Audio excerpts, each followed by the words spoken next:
Welcome all बेटा। स्वागत है आप सभी का एक नए सेशन में। So now we are in lecture number 7 of thermodynamic pure numerical batch. In this lecture we will again practice standard books numericals, and this is thermo books numericals part 7. As you all know better, this is Gaurav Srivastava sir, educator at Gate Chemic Learning App, Gate Chemic Institute, with 11 plus years of teaching experience. And without any delay बेटा फटाफट हम लोग आज के question number 1 से start कर लेते हैं. So reference thermodynamics by D S Kumar 6.1. ये जितने भी क्वेश्चन अभी आप लोग लगाने वाले हो फ्रॉम दिस चैप्टर नंबर 6, ये सारे आपको ओपन सिस्टम के हैं. तो बेटा थोड़ा सा आपको हम पहले कुछ बताना चाहेंगे. फॉर एनी ओपन सिस्टम आप इस एक बेहतरीन फॉर्मूले को याद कर लो. ठीक है, ये कैसे आया, ये सब कुछ डेरिवेशन हमने आपको अपने डिटेल कोर्स में बताया हुआ है. ठीक है, सो वो क्या होता है, Q equals to control volume work plus change in potential energy plus change in kinetic energy plus change in enthalpy and plus rate of change of energy in control volume.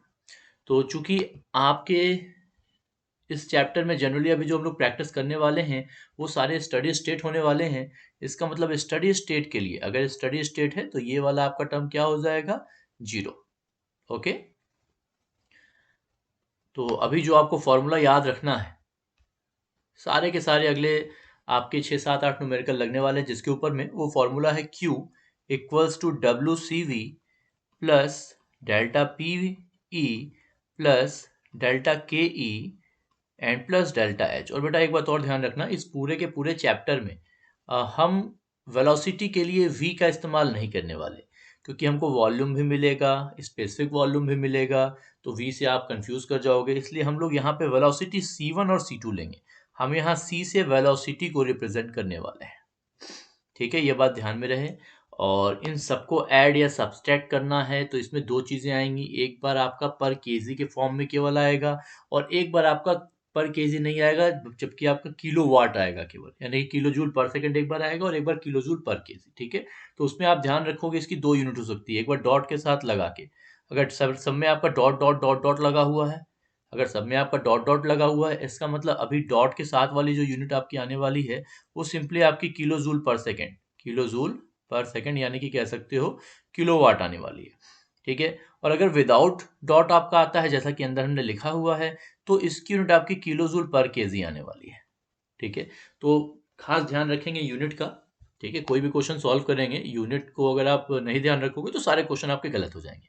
बाकी यार इस चैप्टर में हमने आपको बता दिया ना, ये सब बहुत डिटेल में हम आपको बताए हुए हैं अपने डिटेल लेक्चर में, बट यहाँ हमने उसका एक्सट्रैक्ट जो बताया है ना, ये पार्ट आपके सारे न्यूमेरिकल को लगवा देगा अगले 5 6. ठीक है, चलो अभी ध्यान से देखो बेटा, चाहे नोजल हो, चाहे डिफ्यूजर हो, चाहे कंडेंसर हो, चाहे कंप्रेसर हो, सब पे आप अप्लाई करोगे. ध्यान दो, बस एक बात ध्यान रखोगे इस फॉर्मूले में, ये जो Q या WCV है ना, इसके साइन को मत निग्लेक्ट करना. ठीक है, इसके साइन को मत निग्लेक्ट करना. सिस्टम अगर वर्क कर रहा होगा, यानी कि कंप्रेसर है, तो कंप्रेसर में आप अपने साइड से दे रहे हो, कंप्रेसर आपके लिए नहीं कर रहा है. ठीक है, ऐसे टरबाइन है, जस्ट टरबाइन आपके लिए कर रहा है. तो अब कहाँ कैसे क्या है, वर्क आप दे रहे हो या सिस्टम से वर्क ले रहे हो.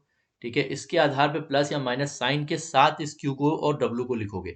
जैसे अगर सिस्टम से हीट रिजेक्ट हो रही है, ठीक है, एक बार फिर समझ लो, सिस्टम से अगर हीट रिजेक्ट हो रही है तो फिर आप Q को क्या लिखोगे, यहाँ मान लो 100 किलो जूल हीट रिजेक्टेड दिया हुआ है, तो यहाँ Q की जगह फटाक से आप -100 लिखोगे, ना कि 100. ध्यान रखना इस बात को. और अगर कहीं लिखा है वर्क टू द सिस्टम, तो यहाँ WCV की वैल्यू क्या लिखोगे, माइनस में. वर्क फ्रॉम द सिस्टम मतलब आपका सिस्टम कर रहा है आपके लिए, तो यहाँ पॉजिटिव में. अभी सारे एग्जाम्पल के द्वारा आपको दिखाएंगे. ठीक है, कंफ्यूज मत हो. अब यहाँ ध्यान दो, क्वेश्चन कितना आसान है. कह रहा है a nozzle is a device for increasing the velocity of A steady. देखो स्टेडी आ गया, स्टेडी का मतलब आपका ये वाला टर्म जीरो हो गया. ठीक है, फ्लोइंग स्ट्रीम. ठीक है भाई, बहुत अच्छी बात है, नोजल है. At inlet to a certain nozzle the fluid properties are. देखो ये इनलेट की प्रॉपर्टीज दी हुई है. ठीक है, ये पर केजी में दिया हुआ है, मतलब स्पेसिफिक इंथैल्पी वही आपका स्मॉल एच. तो आपको गिवन क्या क्या है बेटा, इनलेट पे H1 की वैल्यू कितनी है, 2850 किलो जूल पर केजी. ध्यान से देखिएगा, कोई भी दिक्कत हो you can ask me. And किसी भी लेक्चर में आप अपने डाउट्स को पूछ सकते हो। पिछले लेक्चर का भी डाउट आता है तो आगे लेक्चर के एंड होने के बाद से you can ask your doubts, okay, and also you can ask in doubt clearing sessions. So h1 is here and velocity is given as 50 meter per second. So you can write here c1 and c1 is given as beta 50 meter per second. And area is also given. Area is given as 0.1 meter square.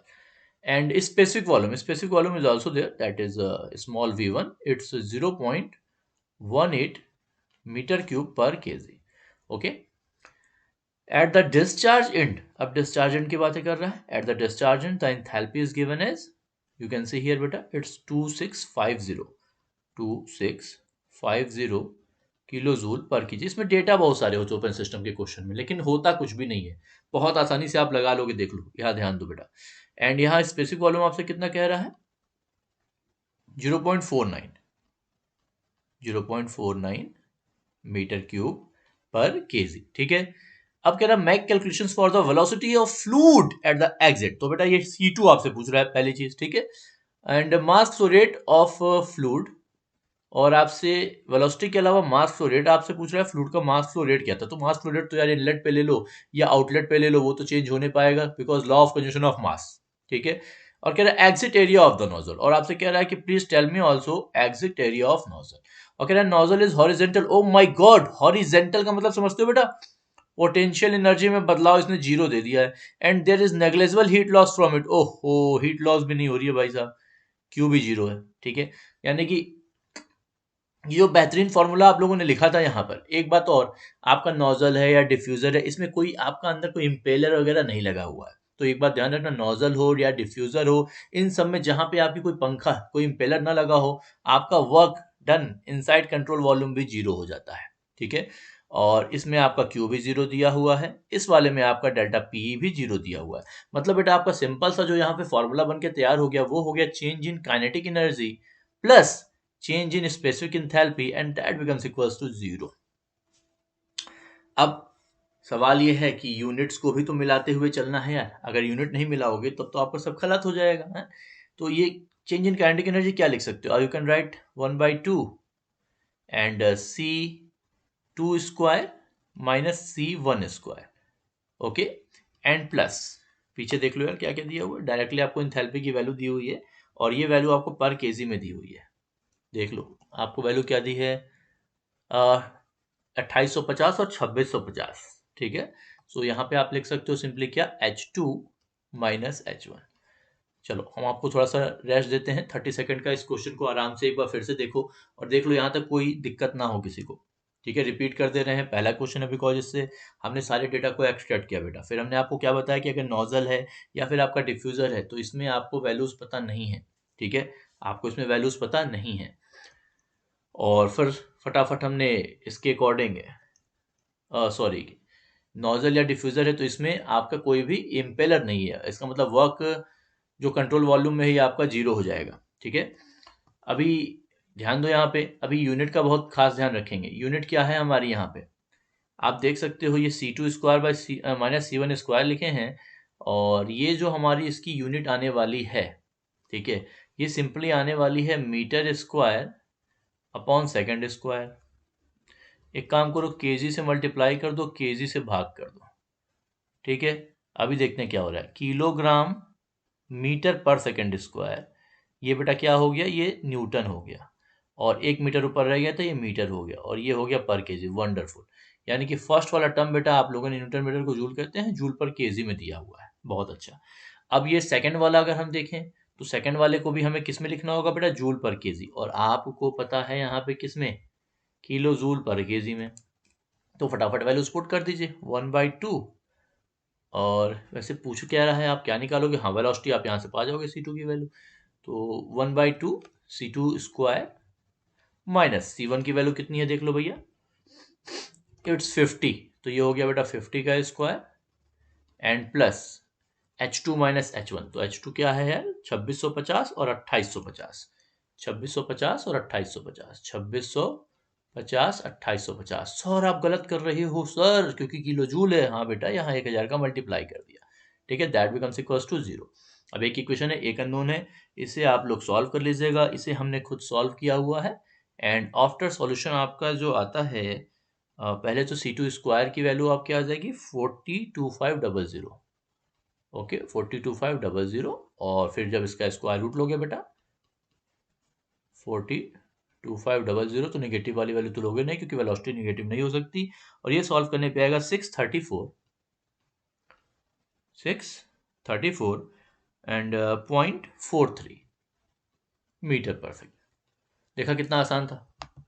तो इस प्रकार बेटा हमारा एक problem लग गया, एक problem आपने कैलकुलेट कर लिया। ठीक है, this is your answer number 1। Okay, now we are going to calculate mass flow rate. Mass flow rate भी पूछा था ना, एक बार फिर से देख लो यार। क्या पूछा था? नहीं मास फ्लो रेट ने, हाँ मास फ्लो रेट भी पूछा था और एरिया भी पूछा था। सो मास फ्लो रेट कैसे निकालेंगे? How to calculate mass flow rate बेटा? m dot can be calculated as m dot 1 और m dot 2। So m dot क्या लिख सकते हो? रो यू ए, क्योंकि एरिया तो आपको सेकंड वाले प्लेस का पता नहीं है। सो रो 1 u1 a1 यहां से हम निकाल लेते हैं। नाउ पीछे वापस से आ जाओ यार। रो 1 की तो वैल्यू कहीं है ही नहीं, अब क्या करोगे भाई? सो रो 1 u1 a1 मास फ्लो रेट कैसे निकालोगे? एक सेकेंड, इसे u1 मत लिखो क्योंकि आप लोगों ने ऑलरेडी c का इस्तेमाल किया हुआ है ना, तो कंफ्यूज कर जाओगे। फ्लूइड मैकेनिक्स में आप लोगों ने पहले भी देखा होगा कि इक्वेशन ऑफ कंटिन्यूटी से कि ये क्या होता है, मास फ्लो रेट। देख सकते हो किलोग्राम पर metre cube metre per second into metre square. सो ये हो गया मीटर क्यूब कैंसिल, आप देख सकते हो क्या आ रहा है बेटा, किलोग्राम पर सेकेंड। ठीक है, तो मास फ्लो रेट के लिए हमको चाहिए डेंसिटी यार, तो गंभीर समस्या हो गई यार। अब डेंसिटी की वैल्यू कहाँ से लाइएगा बोलिए? हाउ टू कैलकुलेट डेंसिटी, कहाँ से मिलेगा भाई? देखो भाई C1 तो दिया हुआ है। हाँ, आपको स्पेसिफिक वॉल्यूम दिया हुआ है यार, और स्पेसिफिक वॉल्यूम की यूनिट पे ध्यान दोगे बेटा तो ये मीटर क्यूब पर केजी है, यानी कि स्पेसिफिक वॉल्यूम का रेसिप्रोकल ही इसका रेसिप्रोकल क्या हो जाएगा? अगर इसका रेसिप्रोकल कर लो तो ये हो जाएगा डेंसिटी। ठीक है, चलो भैया मिल तो गया डेंसिटी, यानी कि इस फॉर्मूले को फर्दर हम लिख सकते हैं। इस रो 1 के प्लेस पे आप लिख सकते हो, in place of this rho 1 you can write 1 by v1 small v1, okay beta, and multiplied by c1 a1 in numerator. You know about c1, it was 50 multiplied by a1 is also given 0.1 meter square, and specific volume at point 1 is given as 0.18.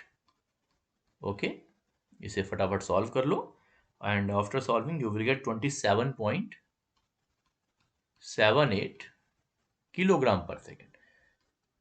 अगर कोई बच्चा recording देखेगा तो please यहाँ पे pause कर लेना और अपना आंसर देख लेना कैलकुलेट करके कि आपका आंसर आ रहा है या नहीं आ रहा है, बिकॉज सारा क्वेश्चन लगा लोगे और अगर कैलसी आपने गलत चलाई तो सब बेकार। ठीक है, now we have to calculate बेटा A2।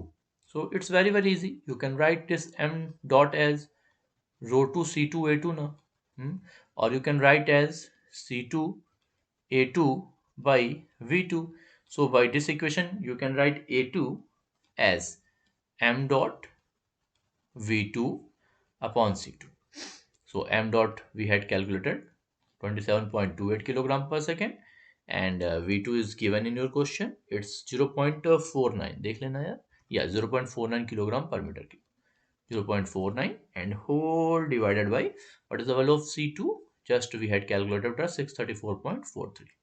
okay, and after calculating here beta your answer should be 0.021146 meter square. okay beta, so this is your answer number 3. Now again I am going to repeat explanation in English. So beta see here, first I had write just equation steady state energy balance equation for open system. The equation was Q equals to WCV plus delta P plus delta K plus delta H and plus d by dt over control volume. So for steady state it's 0, and what is delta P and K? It's potential energy change and kinetic energy change. okay, in this problem it is clearly mentioned that change in potential energy is negligible and horizontal, so it's 0, and negligible heat loss, that means Q is also 0. And for devices where there is no work we are going to do with the help of any impeller, etc., like a diffuser or condenser, nozzle, in all these cases the work over control volume will be 0. So here your equation now reduces to delta Ke plus delta S equals to 0. And beta be careful with units. Okay, so now here beta just see, I am putting everything and got the value of C2. After that, with the help of quantity equation, I got the mass flow rate, and now with the help of mass flow rate equation of quantity, that m dot 1 becomes equals to m dot 2 becomes equals to em dot. Okay, from here I got the value of A2. So I hope everyone enjoyed question number 1. Okay बेटा, सभी को clear है? Everyone crystal clear? चलो शानदार तरीके से energy को बढ़ाओ और क्वेश्चन नंबर 2 पे आ जाओ बेटा. ठीक है, एनर्जी बढ़ाओ, क्वेश्चन नंबर 2 पे आ जाओ. इस क्वेश्चन में भी ऐसा कुछ भी नहीं है. It is also very very easy. Problem number 39 and reference thermodynamics by DS Kumar 6.2. So see beta, a perfect gas. Ideal gas is of two types. One is perfect and second one is semi-perfect gas beta. Perfect gas, that means there is specific, it is not a function of temperature. But in case of semi-perfect gas, there is specific heat is a function of temperature. तो यहां आपसे कह रहा है perfect gas मतलब इसका specific heat temperature का function नहीं है. Flows through a nozzle where it expands in a reversible adiabatic manner. Oh my God, this is your nozzle, and with the help of this nozzle it is clearly mentioned that it expands. देखो बेटा, पिछले question में क्या था, ध्यान दो. यहाँ nozzle था जिसमें इंक्रीजिंग द वेलोसिटी की वैल्यू आप निकाल लेते हैं कि आपकी क्या वैल्यू आ रही है, जिसके लिए आप लोगों ने ये देखा. तो चूंकि वैल्यू आप इंक्रीज हो रहा था, तो यहाँ आप 0.1 पाए थे और यहाँ पे आपका क्या आया था, देख लो 0.02, यानी कि कम हो गया था. एरिया रेड्यूस कर रहे थे जिसकी वजह से आपकी वेलोसिटी बढ़ रही थी. अब यहाँ देखो थोड़ा कंफ्यूज आप हो रहे होगे. ये कह रहा है a nozzle where it expands in a reversible adiabatic manner. तो ये हमारे DS कुमार साहब ने थोड़ा सा शायद गड़बड़ लिख दिया है. अभी आगे हम लोग फिर देखेंगे कि गड़बड़ है कि नहीं. बिकॉज नोजल जब आपने यहाँ लिख दिया है तो ऐसा काम नहीं होगा. It must be diffuser. Okay, it must be diffuser. Okay, so a perfect gas flows through a diffuser where it expands. Now it is diffuser in a reversible adiabatic manner. Adiabatic manner means the value of Q is 0. The inlet conditions are 22 bar here, P1 22 bar, and temperature 500 degrees Celsius, and velocity 38 meter per second. At exit the pressure is 2 bar. Yeah, pressure is 2 bar. Determine the exit velocity. We have to calculate this C2, and exit area A2 is also known. If flow rate is, mass flow rate is given 4 kilogram. इसे थोड़ा साफ लिख देते हैं.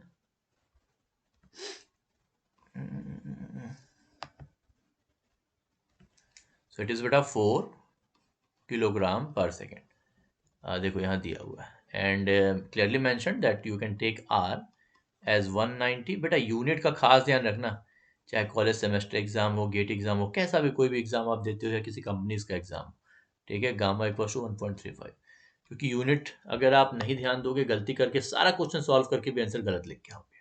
ठीक है, तो I hope यहाँ तक सभी को क्लियर होगा. अब फटाफट हम लोग आगे बढ़ते हैं. इस क्वेश्चन में देखो पूछा क्या है. आपसे C2 पूछ रहा है, आपसे A2 पूछ रहा है. कैसे निकालोगे C2 A2? कैसे निकालोगे C2 और A2? How to calculate C2 and how to calculate A2? Again because it is a question from open system, तो बिना कुछ सोचे समझे आप ओपन सिस्टम का फॉर्मूला अगर याद होगा आपको तो लिख सकते हो Q equals to WCV plus delta PE plus delta KE and plus H. This is what for steady state. Okay, and here but in this case Q is 0 and in diffuser no work done is there, so it is also 0. And nothing mentioned about height. You can see a perfect gas flows through a nozzle, expands, the inlet condition, exit pressure, determines the exit velocity and area, etc. So nothing mentioned, so you can take it as 0. But in GATE exam they will definitely give you, okay, that it is a horizontal diffuser. Okay, आपको gate में ऐसा देगा कि ये कैसा diffuser है, horizontal. Otherwise potential energy में change आप जीरो कैसे कर पाओगे। ठीक है, सो अभी के लिए तो ये इक्वेशन बहुत ही इजी सा दिखाई दे रहा है आपको। और इक्वेशन क्या हो गया है, change in kinetic energy plus, sorry this is delta H, change in specific enthalpy that becomes equals to 0। Okay, very good. Now for this delta h, you know na, h equals to what, h equals to u plus pv, u plus pv, p is capital P and v is small v. Okay, u plus pv, or this u is small u. You can see this is kilojoule per kg, this is kilojoule per kg, and if you are going to take this as kilopascal, that means kilonewton per meter square into specific volume, that means meter cube per kg. So meter cube square, this is newton metre, no newton metre means joule, so kilo joule पर KG या unit consistent. It means अगर आप इसे kilo joule पर KG में ले रहे हो बेटा, तो ये बात ध्यान रखना, here P is in kilo pascal unit. Okay, this is capital P not small P. Okay, बस ये स्मॉल वी होता है। सो एच बराबर अगर इतना होता है तो हमको तो internal energy, we need the value of internal energy to calculate this H, and we don't know what is the value of internal energy, because it is not given, it is not given here directly.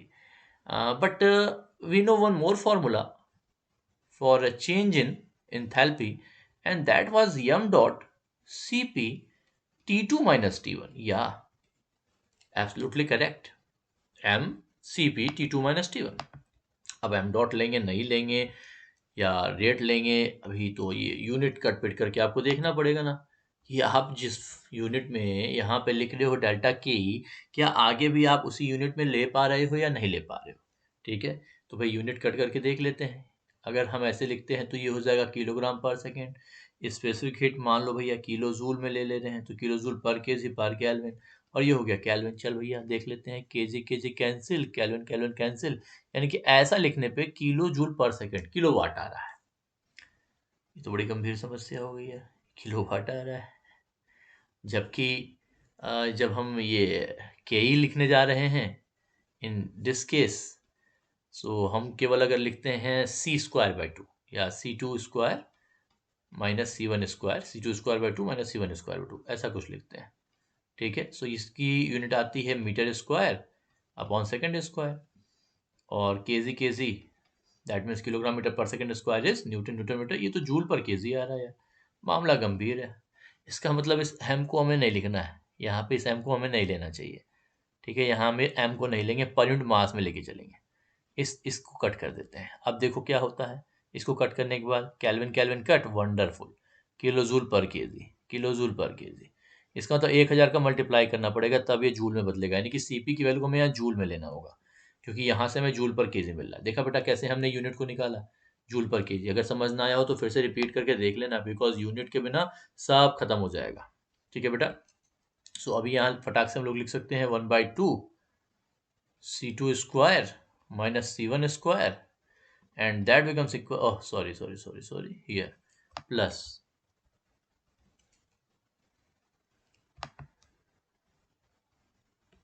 here plus, so it's Cp into T2 minus T1 equals to 0. We have to calculate the value of C2, and we know the value of C1.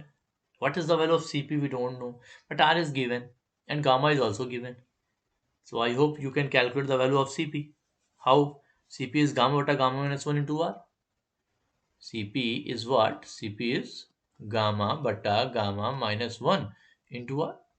कैसे आया sorry, ये तो बेटा एक value होती है Cp by सी बराबर gamma, और एक होता है Cp माइनस सी बराबर आर। बस इन दोनों का इस्तेमाल कर लिया। यहीं देख लो Cp बराबर क्या हो जाएगा, गामा गुणे Cv, और Cv बराबर क्या हो जाएगा, Cp धन आर। तो उसी को ऊपर रख के जब सॉल्व टोटल करोगे तो आपका ये वैल्यू आएगा, Cp इक्वल्स टू गामा बटा गामा माइनस 1 आर। ठीक है, तो ये हम कैलकुलेट किए हुए हैं। Cp की वैल्यू यहाँ पे कैलकुलेट करने पे कितनी आएगी, गामा 1.35 है बेटा। एग्जाम में इसको अगर कॉलेज में सेमेस्टर में देते हो तो ये लिख के दिखा देना, और गेट में डायरेक्टली कैलसी पे मार सकते हो। ये 190 आपका हो गया आर। ये कैलकुलेट करने पे बेटा सीपी की वैल्यू आई है हमारी 733 जूल पर केजी पर केल्विन बेटा। It is the value of CP. ठीक है। एंड ऑल्सो बेटा you know the value of T1 but T2 is unknown. T2 आपको नहीं पता है। तो T2 तो आपको पता है, ये एडियाबैटिक मैनर का मामला है, यानी कि एडियाबैटिक प्रोसेस है, तो P V to the power gamma बराबर कांस्टेंट लगेगा ना। तो इस T2 को कैसे कैलकुलेट कर लोगे, वहीं से जो हमने आपको कल बताया था, पिछले लेक्चर में बताया था। सो T2 equals to T1 P2 by P1 पे गामा -1 बटा गामा। ये याद नहीं रखना, एग्जाम में आपको डेवलप करना पड़ेगा। ठीक है, थोड़ा टाइम लेगा ये। सो ये आ जाएगा 773। और ये आपका है प्रेशर की यूनिट बदलने की रिक्वायरमेंट नहीं है यहाँ, बिकॉज कट कैंसिल आउट हो जाएगा। एंड पावर में 1.35 -1 बटा 1.35। इसे सॉल्व करोगे बेटा, एक बार अपने कैलसी से सॉल्व करके देखना। ये आपको मिल जाएगा 414 केल्विन, 414 केल्विन। ठीक है। Now we have the value of Cp, then we have the value of T2, everything is there. Just put in equation number 1। इसे हम इक्वेशन नंबर 1 नाम दे देते हैं बेटा। ओके, एक बार फिर से स्टार्ट से बता दे रहे हैं आपको। In this problem Q is 0, W is 0, delta P is 0, because diffuser horizontal ये गिवन होगा, नहीं गिवन है तो कॉलेज सेमेस्टर एग्जाम में आप इसे 0 ले लेना, गेट में आपको डेफिनेटली देगा। ठीक है। Now this equation now reduces into this form. Just to calculate delta H, I know that U2 minus U1 plus P2 V2 minus P1 V1 we can write, but here we don't know the value of a specific volume and internal energy, etc. So that's why I am writing this as CpT2 minus T1. And now I don't know T2, so with the help of adiabatic process, that is PV to the power gamma, और P1 V1 gamma बराबर P2 V2 gamma. और ideal gas है, perfect gas है, तो ये आपकी PV equals to NRT को भी फॉलो करेगी। P1 V1 बराबर NRT1 एंड P2 V2 बराबर NRT2। इन सब का इस्तेमाल करके, इन तीनों इक्वेशन का इस्तेमाल करके यू विल गेट T2 बराबर T1 P2 by P1 to the power gamma -1 बटा गामा। ठीक है। नाउ हम वैल्यू पुट करने जा रहे हैं। नाउ इक्वेशन 1 बिकम्स, अभी ध्यान दो बेटा, इक्वेशन 1 के साथ क्या होने वाला है। half C2 square minus C1 square, so it's 1 by 2. We don't know the value of C2, so I'm writing just C2 square minus C1 was 38, so 38 ka square, and that becomes equal to, wait, Cp is 733. Okay.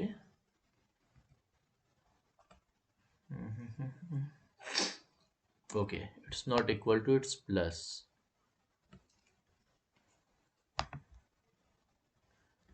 So here plus, this is your Cp.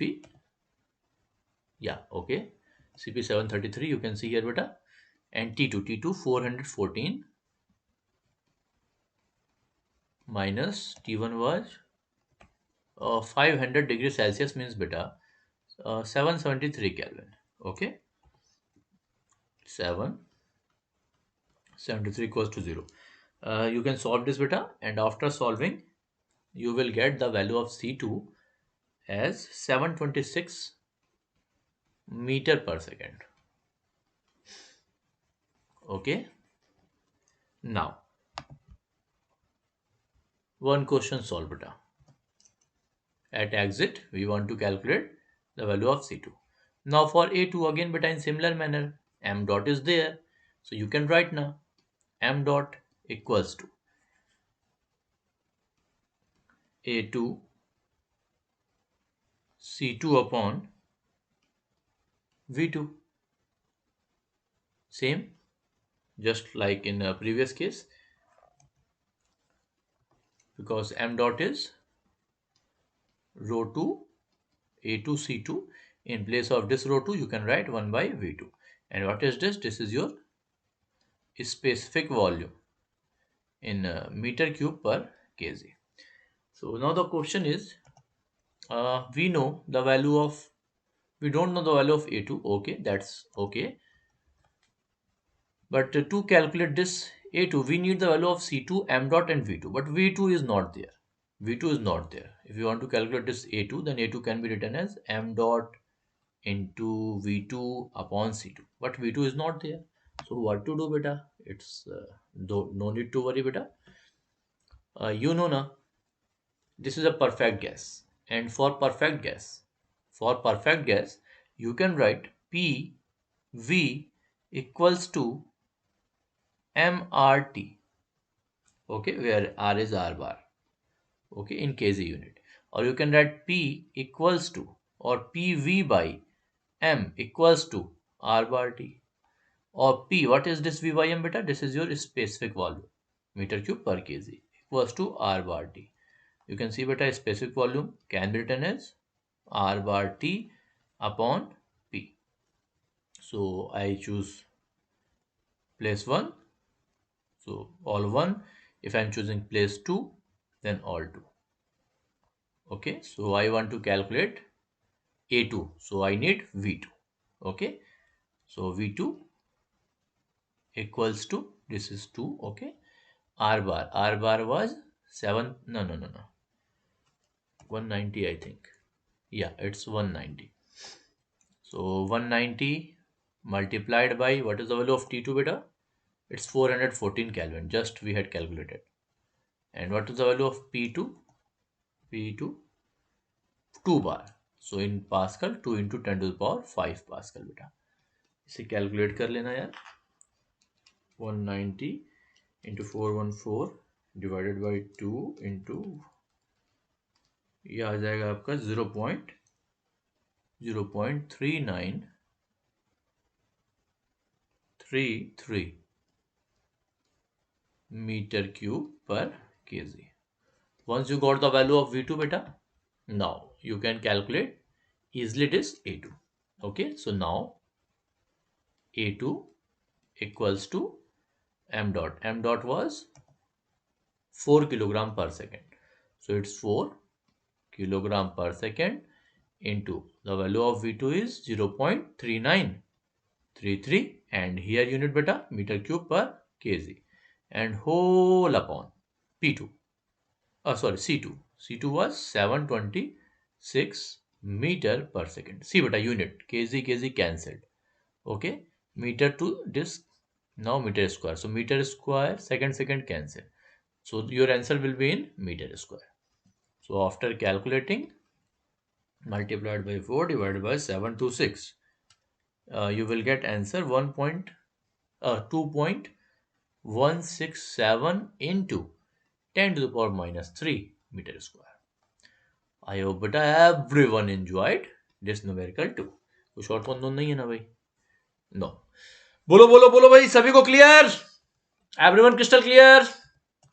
एक बार फिर से repeat कर दे रहे हैं, थोड़ा energy बढ़ाओ, देखते हुए लेक्चर को, सो मत जाओ. देखो बेटा, यहां पे कुछ भी नहीं था, nothing is in this problem, everything is given, and our main equation reduces in this form. And just here one new basic you had learned, that delta H can also be calculated as Cp T2 minus T1. And अगर कोई confusion हो, so you can cut units to check that here you are going to use m Cp T2 minus T1 or just Cp T2 minus T1.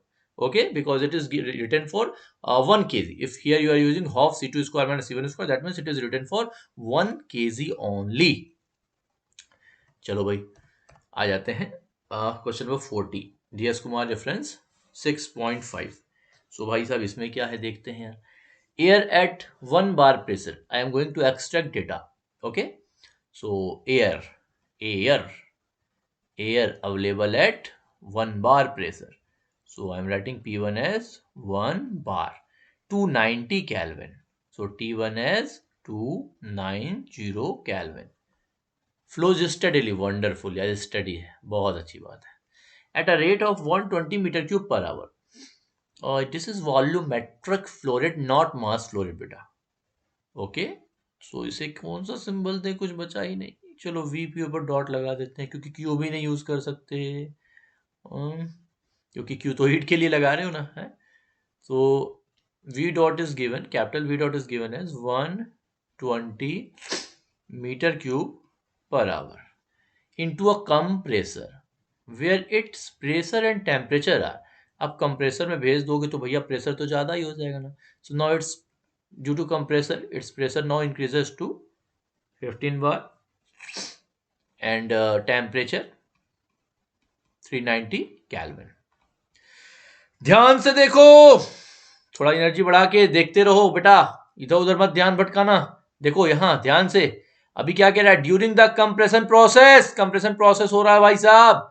The heat transfer from the compressor is 10% of work transfer from the machine. यानी कि बेटा जो heat transfer का value दिया है ना, ये work transfer का कितना है, जो भी आपका वर्क ट्रांसफर हो रहा है,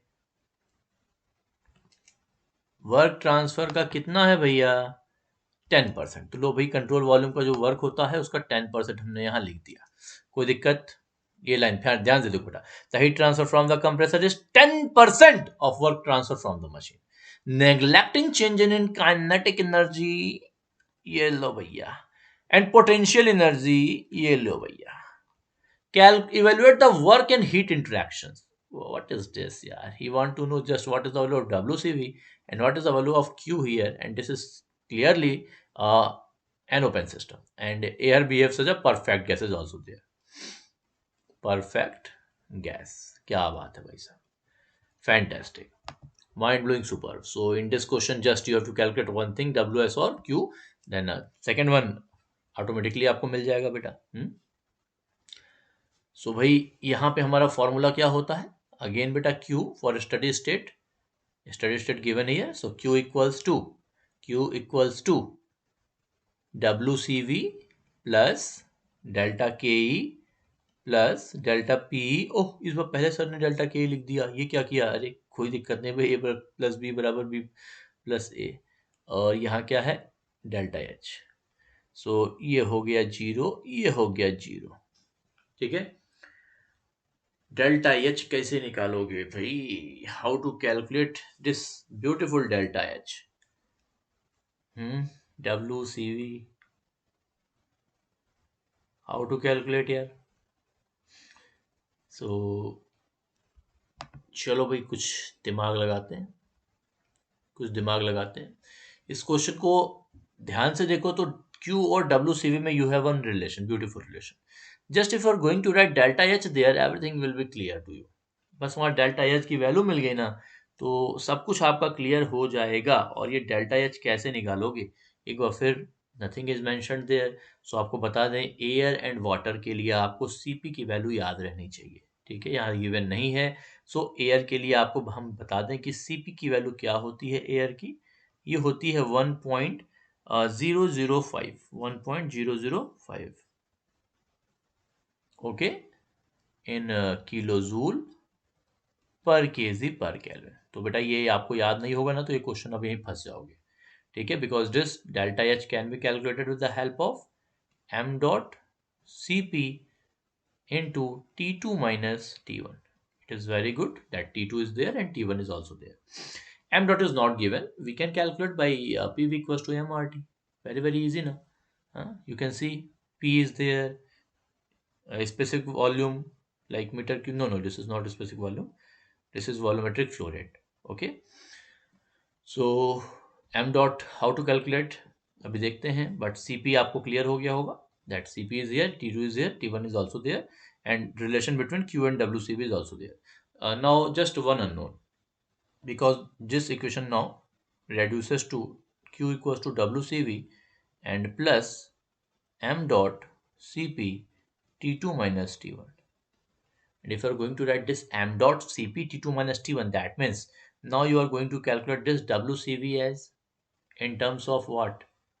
यूनिट इसकी क्या आएगी इस बार, देखो पीछे हमने लगाया, फिर से लगा दें. m डॉट की यूनिट क्या है, किलोग्राम पर second. The value of CP is kilo joule, और जूल ले लो यार, जूल या किलो जूल ही ले लो, किलो जूल पर केजी पर केल्विन. केल्विन कीजिए कैंसिल, और kelvin cancel, kilo joule per second.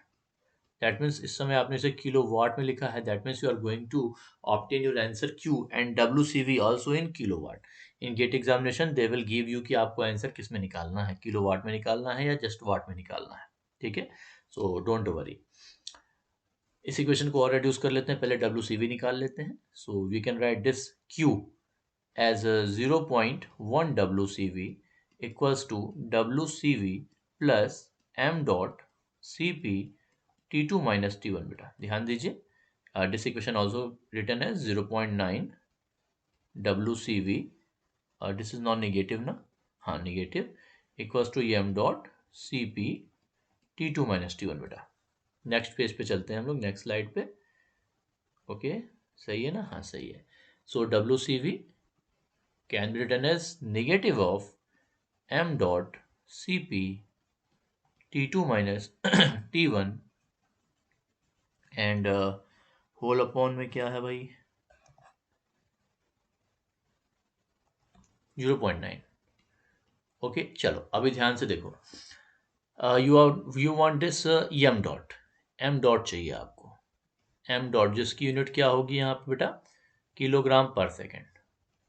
ठीक है, अगर हम लगाते हैं PV इक्वल्स टू MRT, सो यहाँ V क्या होगा स्पेसिफिक वॉल्यूम, ना ना ना ना just volume, but rate of volume अगर यहाँ लगा दें तो आपको मास फ्लो रेट नहीं मिल जाएगा. देखो काम तो हो गया ना.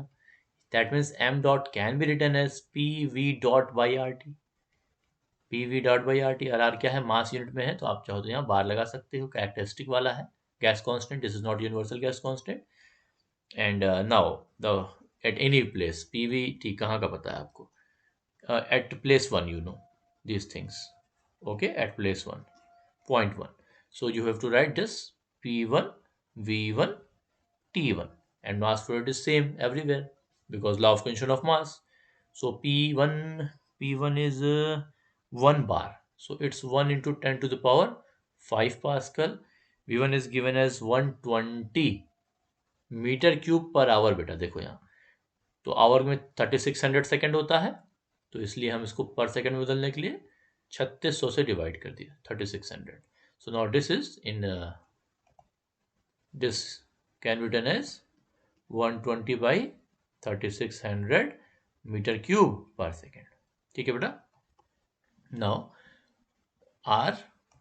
R is given, R is also not there. So you know ना कि गैस अगर एयर है तो R की वैल्यू कितनी होती है 287 joule per kg per Kelvin. Okay, so 287 into T1 was कहाँ भाई 290, देख लो यहीं पे देख लो 290 या 290. Okay, after calculating this mass flow rate should be 120,000,000 divided by 3600 divided by 287 divided by 290. बेटा देख लेना आप लोग भी ये कितना आ रहा है. हाँ ठीक है, पहले से भी हमने इतना ही निकाल के रखा है 0.04005 किलोग्राम पर सेकेंड. दिस इज योर बेटा m dot. Now everything is crystal clear to all of you. Okay, so now here equals to minus 0.04005. this is kilogram per second, and in place of Cp I can write 1.005. its unit is kilojoule per kg per Kelvin, and T2 minus T1 390 290. So it's 390 minus 290 Kelvin. It means my answer will be in kilojoule per second, that is kilowatt. So after calculation, multiplied by 1.005 into 100, it will be 4.0 negative of 4.024. एक minute रुको, एक चीज यहाँ भूल रहे हैं हम लोग, divided by 0.9. Okay, so divide by 0.9, 4 minus 4.4722 kilowatt. So this is your beta WCV. Now Q is what? Q is 0.1 WCV. So multiplied by 0.1, you will get 0 minus 0.4472 kilowatt. ना बेटा यहाँ देखो एक चीज आपको और कुछ फील देते हैं, थोड़ा सा फीलिंग ले लो इसकी. आंसर तो हो गया, these are your answers. Here control volume पे वर्क क्या आ रहा है, निगेटिव। तो कंप्रेसर आपको वर्क तो करके देता नहीं है, कंप्रेसर पे आप वर्क कर रहे हो ना, you are going to do work on compressor, that's why WCV is negative. And due to compression lots of heat is there, वहाँ बहुत सारी हीट जनरेट होने वाली है उसके ऊपर बहुत सारा फ्रिक्शन के कारण। तो भाई वो हीट जो भी है रिमूव हो रही है, वो आपको यहाँ बता रहा है कि heat rejected to the surrounding, that's why यहाँ पे आपने ये क्यू निगेटिव प्राप्त हुआ है। ठीक है, तो ये थी कहानी भाई साहब इस प्रॉब्लम की। आई होप कि सभी ने इसको बहुत एंजॉय किया होगा। इस क्वेश्चन को एक बार फिर देख लीजिए, nothing is there, just you know the delta H can be calculated by MCP T2 - T1 2। और यूनिट का कंसिस्टेंट खास ध्यान रखोगे, कब कौन सी यूनिट ले रहे हो, कट पिट करके आपको चेक करना पड़ेगा यूनिट को। यूनिट पे ध्यान रखोगे तो इस चैप्टर के किसी भी न्यूमेरिकल में कुछ भी नहीं है बेटा। ठीक है, चलो फटाफट आ जाओ। 41, 42, 43, 3 क्वेश्चन और इस चैप्टर के हैं। उसके बाद हीट इंजन स्टार्ट होगा, सेकंड लॉ, और ऐसे चुटकी बजा खत्म करोगे, बहुत आसान क्वेश्चन होते हैं उसके। ठीक है, नाउ सी बेटा, इस क्वेश्चन को ध्यान से पढ़ो। बहुत लंबा चौड़ा डेटा दिया है लेकिन कुछ है ही नहीं इसमें। ठीक है, इस क्वेश्चन में भी कुछ नहीं है, नथिंग इज देयर। लंबा चौड़ा केवल डेटा दिया है, कैलकुलेशन लंबा जाएगा इसमें। ठीक है, देखो यहां ध्यान से। A steam turbine operates under steady flow condition. क्या बात है भाई, steady flow condition. Receiving steam at the following state. तो भैया P1 दिया हुआ है 15 बार, इंटरनल एनर्जी दी हुई है पर केजी में, that's why I am writing small u, specific internal energy, and specific volume is also there बेटा, 0.17 metre cube per KG, and velocity is also there. आप समझ गए ना वेलोसिटी के लिए क्यों C इस्तेमाल किया हमने ओपन सिस्टम में, नहीं तो कहानी खराब हो जाएगी।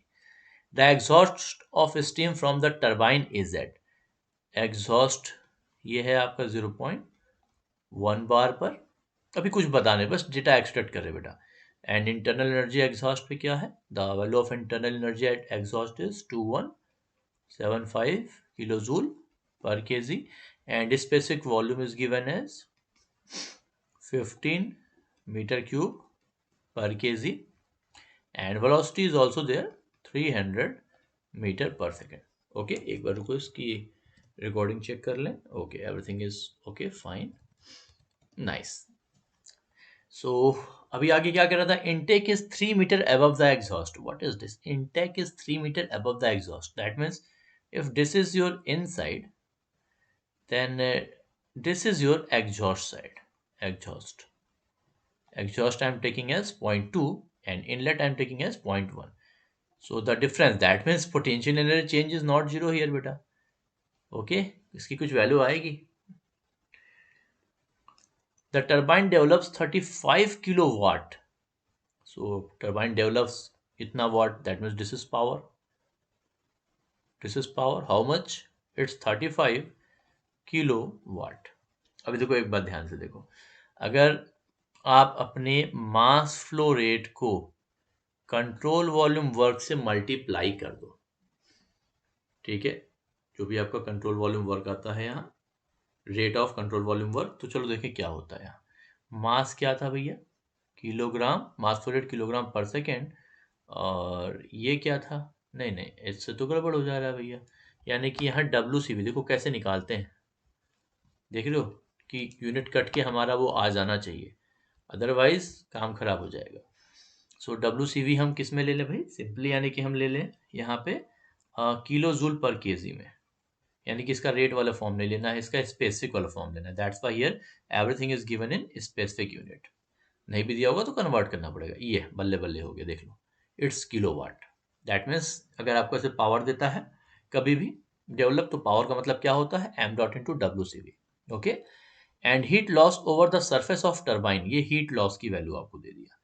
Heat loss from the surface of turbine is given as 20 kilojoule per kg.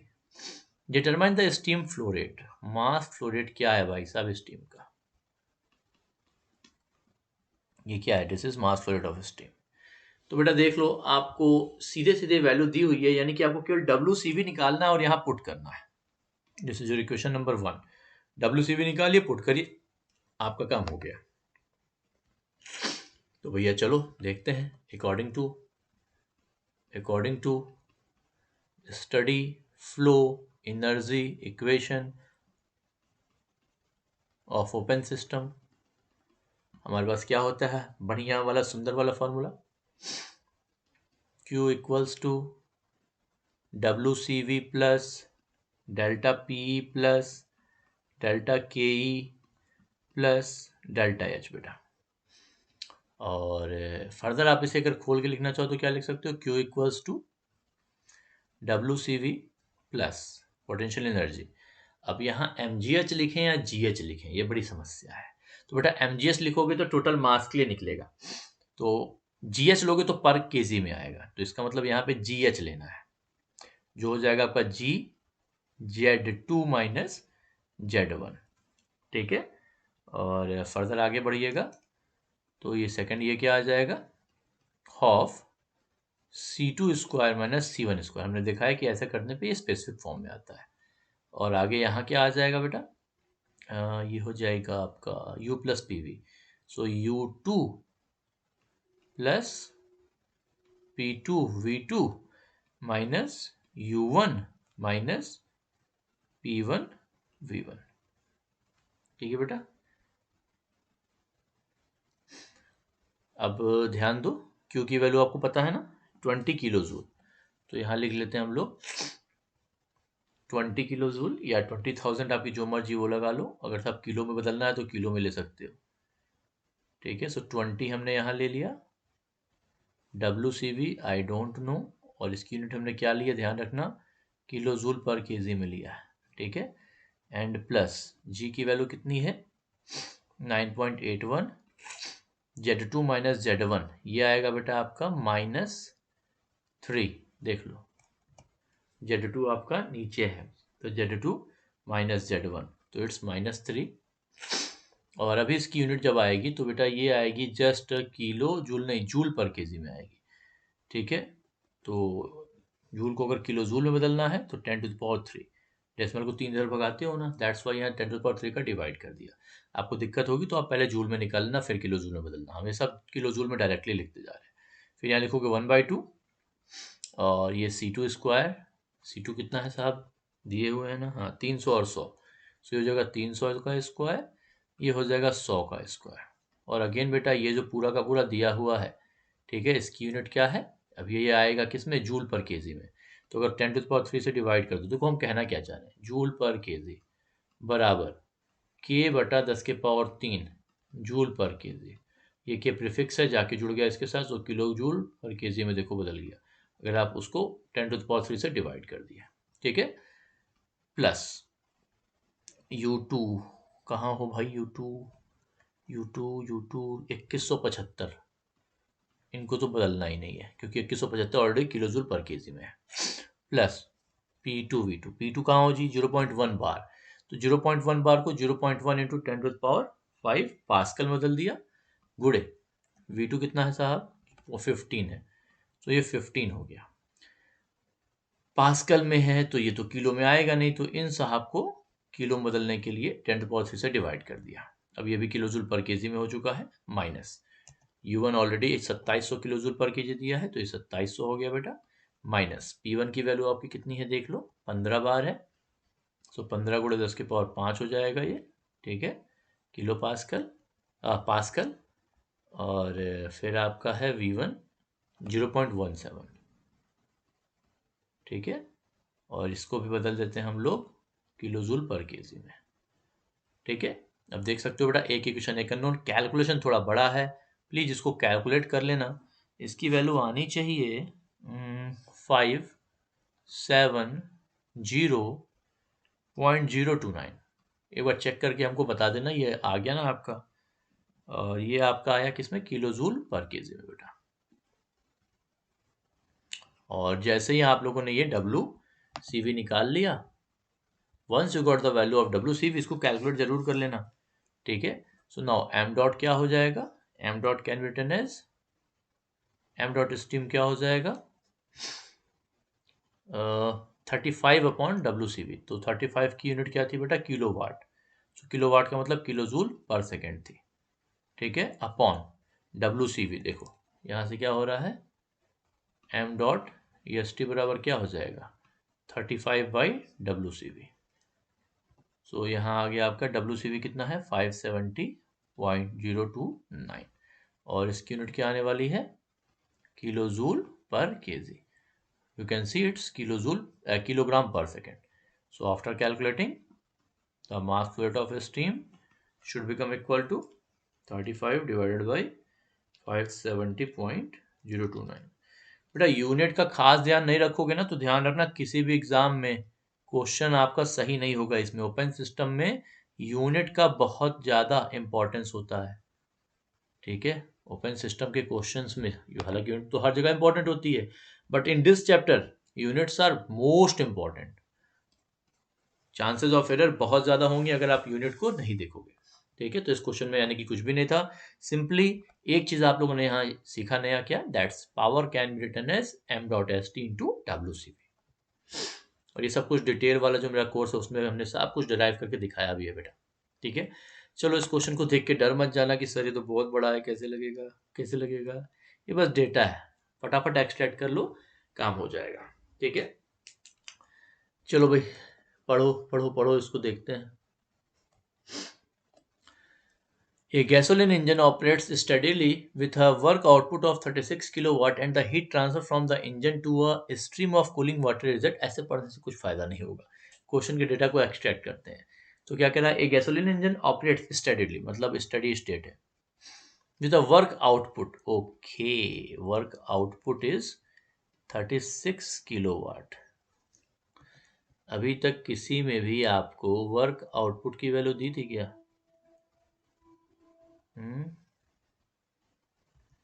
अभी तक ऐसी खास ज़रूरत आपको नहीं पड़ी है। देखो सब में आपको सीधे सीधे अपने हिसाब से आपने निकाला, देख सकते हो, वही हम आपको दिखा रहे हैं।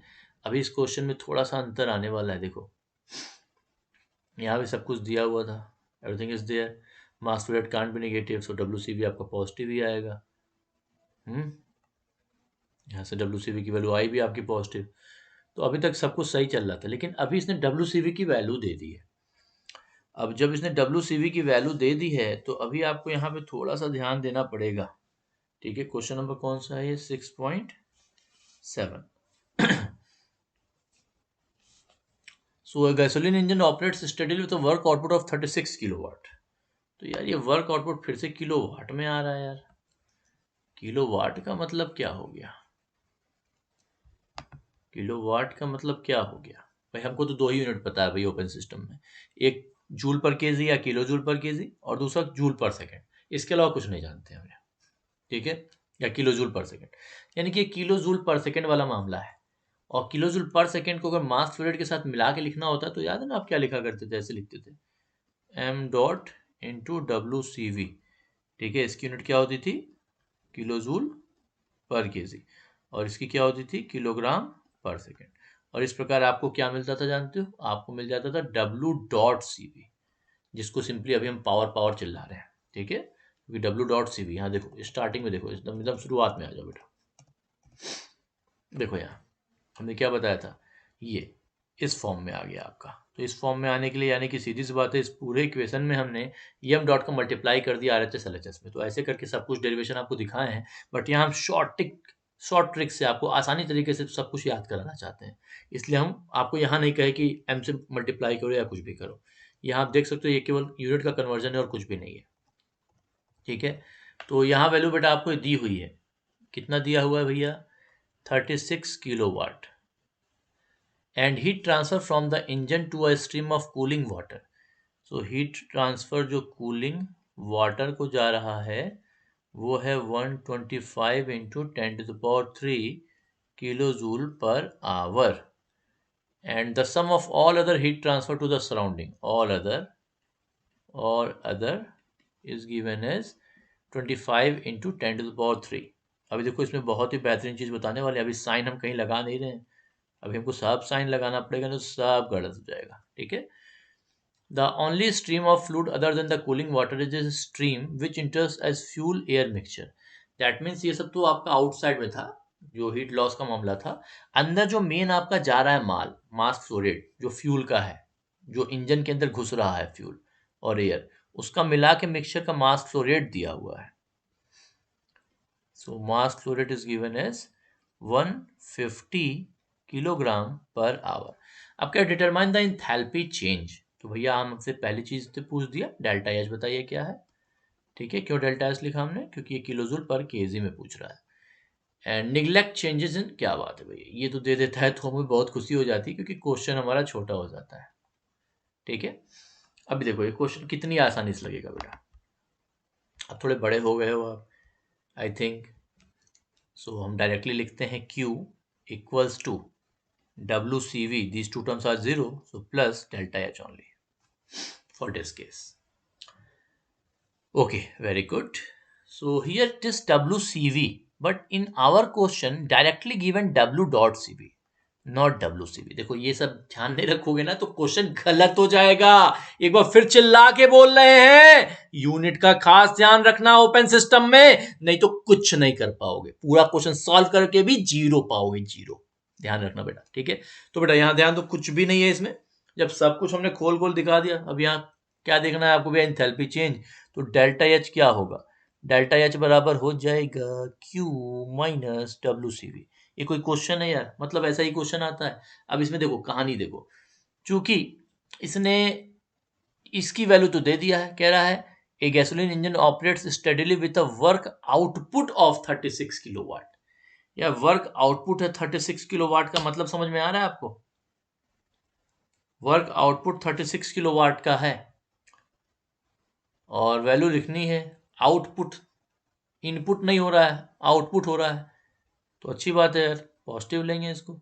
है वर्क आउटपुट ऑफ, मतलब इंजन हमारे लिए वर्क कर रहा है, बहुत अच्छी बात है यार. बट यहां कह रहा है this heat and this heat, that means overall Q you will obtain by adding these two will give you this Q. And this is rejecting from our engine. Rejecting means its sign should be negative if you are going to use this in this formula. Now see beta, delta H equals to, what is the value of Q beta, 125, and 25 it's minus 150. So minus 150 into 10 to the power 3, and it's kilojoule per hour. So I am going to convert hour into second, so it's 3600 second. Now kilojoule per second, that means the unit here is kilowatt. And minus WCV, so I want this WCV ना. तो WCV बराबर W dot CV बटा M dot. So W dot CV is 36 kilowatt. ये तो गड़बड़ हो गया भैया, पहला वाला किलोवाट में आपने निकाल लिया, तो दूसरा वाला तो किलोवाट में ही चाहिए अब. हैं देखो ना, यानी कि ये जो फॉर्मूला अभी आप निकाल रहे हो, ये डेल्टा एच की वैल्यू नहीं दे रहा है, ये तो गड़बड़ है भैया. ये तो पर आवर में है, ये तो पर आवर में है. अब क्या करोगे, देखते हैं क्या करेंगे भाई. तो यानी कि यहाँ कुछ मल्टीप्लाई होने वाला नहीं है, यानी कि ये जो डेल्टा एच हम देख रहे थे, अभी हम एक्चुअल में स्मॉल डेल्टा एच निकाल ही नहीं पा रहे हैं. ठीक है, और अगर निकाल रहे हैं तो ये हमारा यहाँ यूनिट क्या आएगा, देख लो, ये किलोवाट आएगा. कैलकुलेट कर लो, माइनस 150 भागा 36 एंड माइनस 36, ये बेटा आपका आएगा माइनस 77.667 किलोवाट. बट अभी हम आंसर कैसे प्राप्त कर लिए, ये तो किलो जूल पर केजी में पूछ रहा है. और आपको तो पता है भैया कि अगर आपको बदलना है इसे किलो जूल पर केजी में, तो ज़्यादा कुछ नहीं करना है भैया. ये जो किलोवाट है, किलोवाट, इस किलोवाट को हम लिख सकते हैं किलो जूल पर सेकंड. और अगर इसमें हम मल्टीप्लाई कर दें, इसमें अगर हम मल्टीप्लाई कर दें किससे, किलोग्राम पर सेकंड से, तो कुछ नहीं मिलेगा. लेकिन डिवाइड कर दें अगर किलोग्राम पर सेकंड से, तो बहुत कुछ मिल जाएगा. दैट मीन्स इसको अगर डिवाइड कर दें एम डॉट से, तो हमारा काम हो जाएगा.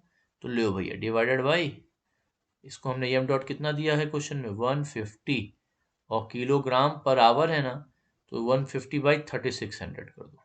और अभी इसकी यूनिट किलोवाट से किस में आ गई बेटा, किलो जूल पर केजी। तो बेटा ये खास ध्यान रखना, ऊपर जो हम लोगों ने निकाला था एक्चुअल में ये हमारा ये था डेल्टा एच, कैपिटल वाला था, समझ रहे हो, क्योंकि ये आपने क्या लगाया था, ये डॉट वाला यूज किया है पहले आपने, ये डॉट, तो ये कैपिटल एच डॉट लिख सकते हो, ठीक है, कैपिटल एच डॉट था।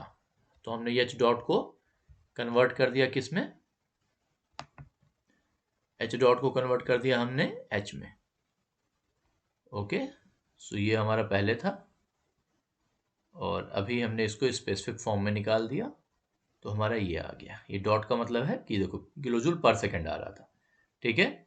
सो ये हमारा डेल्टा एच अभी कितना आ गया, कैलकुलेट कर लो, multiply 3600 divide 150 minus 1864 kilo joule पर केजी बेटा। So this is your final answer. Okay fine, मजा आ रहा है, दिमाग पे ज्यादा प्रेशर तो नहीं पड़ रहा भाई? सभी लोग पॉज करके लेक्चर को, पीछे के क्वेश्चन को रिवीजन करना जो बच्चा रिकॉर्डिंग देखेगा, ठीक है। तो फटाफट बेटा आगे आते हैं, सभी को अगर क्रिस्टल क्लियर होता जा रहा है तो आई थिंक इसके बाद हम लोग छोटे छोटे क्वेश्चन में एंट्री करने वाले हैं। ये भी छोटा, ये छोटा सा क्वेश्चन है, बहुत छोटा सा, देखो। So from this open system from DS Kumar, ये फाइनल क्वेश्चन है जो हम आपको यहाँ लगवा रहे हैं। सो देखो क्या कह रहा है बेटा, steam flows steadily into a condenser and at entry it has an enthalpy of this, that means specific enthalpy is given 20, oh sorry, it's H1 ना, H1 है, H1 equals to 2050 kilojoule per kg and its velocity is 500। अरे भैया energy आओ, energy और ले आओ, आखिरी question है। The condensate condensed steam has an enthalpy of, ये कंडेंस हो गया भाई, कंडेंस हो गया, steam is condensed, so its enthalpy is now reduced to 200 kilojoule per kg and it leaves with a velocity of 10 meter per second. The exit from condenser is in line with the inlet, that means potential energy change is 0. Determine the heat transfer to cooling water per unit mass of steam condensed. So here beta steam mass of steam condensed is given as 1 kg per unit mass. आपको यहां दे देगा हालांकि exam में कि heat transfer जो आपको निकालना है Q, वो किस यूनिट में निकालना है। Okay, so we want to calculate this Q in unit kilo joule पर केजी। ओके, किलो जूल पर केजी, हर एक केजी के लिए। तो ये है हमारा छोटा सा नन्ना मुन्ना सा question, it's very very easy. तो लगा दो फॉर्मूला, कंडेंसर है so no problem. Again Q equals to WCV plus delta PE plus delta KE and plus delta H। So WCV 0, delta PE 0, delta KE not 0, delta H not 0, Q is not 0, it has to calculated, इसी को calculate करना है। So Q equals to delta K, that means 1 by 2 C2 square minus C1 square plus H2 minus H1, but this is in kilojoule per kg, kilojoule per kg, and this is also kilojoule per kg, consistent in unit, no problem. So 1 by 2 C2 square minus C1 square plus H2 200 minus 2050। गलती कर बैठोगे अगर यहां 10 के power 3 नहीं लगाओगे, because this is in unit of joule पर kg बेटा, so it is also must be in joule per kg, not in kilojoule per kg। Okay, so लो भैया कर लो दुनिया मुट्ठी में, कैलकुलेट किया हुआ है हमारे पास, हाँ यही वाला, ये आ जाएगा -1974950, ये हमने खुद कैलकुलेट किया हुआ है। Okay, in kilojoule you have to write -1974.95 kilojoule per kg. So this is your final answer. Okay beta, if in GATE they are asking this question, so you have to write just 1974.95 बेटा, don't write negative sign there because यहाँ लिखा है determine the heat transfer to cooling water. Cooling water को कितना heat transfer हुआ ये आपसे केवल पूछ रहा है, तो हीट ट्रांसफर की वैल्यू पूछ रहा है ना कि साइन पूछ रहा है। ठीक है, अगर हीट इंटरेक्शन कहता है कुछ बताता नहीं किधर से किधर जा रहा है, देन इन दैट केस आपको माइनस साइन के साथ लिखना पड़ता है। ठीक है, so this is your final answer and negative sign shows what, that heat is rejected from the system। Cooling water लेके भाग तो रहा है। चल भैया, भाई जा रहा था स्टीम, बाहर से कूलिंग वाटर ले लिया, उसकी हीट स्टीम कंडेंस हो गया, तो भाई heat rejected from the system, वही ये शो कर रहा है minus minus minus minus. Okay, तो सेमेस्टर एग्जाम में ऐसे लिखेंगे answer, but in case of GATE you have to write just 1974.95 as your final answer. Don't write negative sign there, otherwise you will get 0 in GATE. So ध्यान रहे इस बात का। ठीक है, साइन के बारे में हमने बताया भी हुआ है, डिटेल्ड क्लास जो थर्मोडायनामिक का हमारा है उसके अंदर में। ठीक है, सो बेटा फटाक से आ जाओ यार, इसी वाले लेक्चर में कुछ हीट इंजन के भी देख लेते क्वेश्चन यार। नो प्रॉब्लम, अब तो हो गया एकदम जापान का बुलेट ट्रेन, अब तो मजा ही मजा है, मजा ही मजा मजामा। तो बेटा अब छोटे छोटे क्वेश्चन है, नन्हे मुन्ने क्वेश्चन है, फटाफट देखते जाओ भैया। Heat engine produces work equivalent to 80 kilowatt. So heat engine work producing device, that means cyclic device जो होगी ये इधर को लगाओगे। ठीक है, क्लॉकवाइज वर्क प्रोड्यूसिंग है। सो वर्क कितना प्रोड्यूस कर रहा है बेटा, it is producing work equivalent to 80 kilowatt and efficiency is given as, this is heat engine and efficiency is given as 0.40%, that means 0.4. Determine the heat transfer to and from the working fluid. Here a cold fluid is there and here hot fluid beta, and it is taking heat from hot fluid QH, some part of that QH is converted into W and remaining rejected to this TC.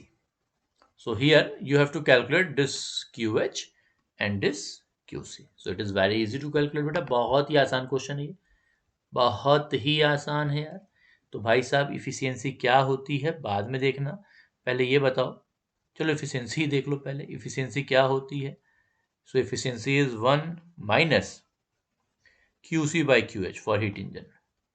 Okay, here efficiency is given, it's 0.4.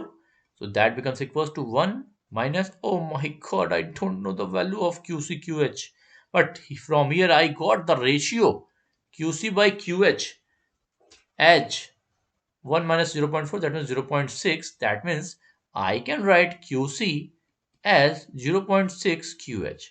अब अगर भाई साहब एक बार मिल जाए ना QH की value तो QC भी निकल जाएगा, but the question is how to calculate.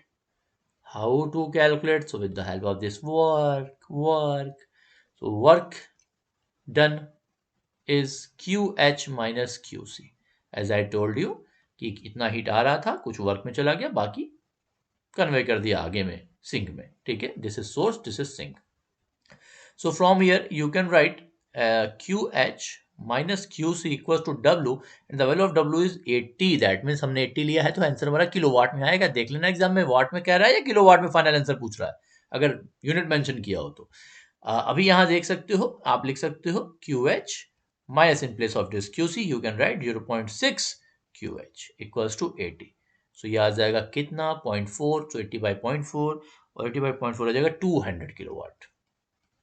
QH यहाँ से मिल जाएगा 200 किलोवाट। सो बेटा ये आपका हो गया एक आंसर। ओके बेटा, एंड सेकंड देखना यहां से ले लो। सो QC बराबर 0.6 इंटू 200 इक्वल्स टू 120 किलोवाट। ये हो गया आपका सेकंड आंसर। सो ये हो गया 2 इतना एंड फ्रॉम इतना। चल भैया मजा आ गया होगा अब तो, मतलब छोटे छोटे क्वेश्चन है, सेकंड लॉ में एंट्री हो गई आपकी है। आ जाओ भैया, TS Kumar 7.2 heat engine develops 10 kilowatt power, यानी कि वर्क का रेट दिया हुआ है फिर से। सो W इज 10 किलोवाट। क्या हो साहब आप, हीट इंजन है हम। ओके, ऐसा साइकिल वाइकिल दिखा दोगे ना एग्जाम में, नंबर अच्छा मिलेगा अगर सेमेस्टर एग्जाम है। ठीक है, और गेट में भी लगाते हो तो फटाफट डायग्राम के ऊपर पहले सारा डेटा लिखा करो, हीट इंजन से रिलेटेड, रेफ्रिजरेटर से रिलेटेड या हीट पंप से related. Always extract data and write on diagram. Okay. So T H T C heat engine, that means यहां से QS लिया कुछ इसमें बदल गया और बाकी ये QC हो गया. When receiving heat at a rate of 2250 kilojoule per minute, I will convert this into second. That means so that kilojoule per second will be kilowatt. Evaluate the corresponding rate of heat rejection. चल तेरे को भी भाई निकाल लेता हूँ kilowatt में. From the engine and its thermal efficiency. Eta heat engine. तो ईटा की तो ऐसी की तैसी यही कर दो भैया. ना अभी नहीं कर पाओगे. पहले QC निकाल लेते हैं. तो QC कैसे निकलेगा? How? W equals to QH minus QC. So QC equals to W. No. QH minus W. QH is 2250 per minute. No, per second. So I'm dividing with the 60. And minus W is 10. After solving, QC will be 27.5 kilowatt. So this is your one answer, beta. Now, efficiency 1 minus QC by QH equals to 1 minus QC 27.5 QH 2250/60. After solving, you will get 0.2667. If nothing mentioned in gate, just ask thermal efficiency. So right answer is 0.2667. If they are asking in percentage, so in percentage it is 26.67%. This is your final answer. Okay बेटा, college exam में दोनों ही दिखा देना, कोई दिक्कत नहीं है. चलो तो फटाक से हम लोग आगे बढ़ते हैं.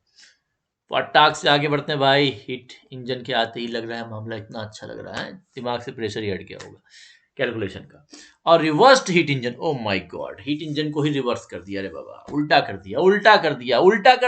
कहता है ये तो ग्रीन कलर दिखता ही नहीं है. रुक भाई, ग्रीन हट यहां से भाई, हट जा भाई green. Reversed. This is not reversible. I am writing reverse. REVERSED.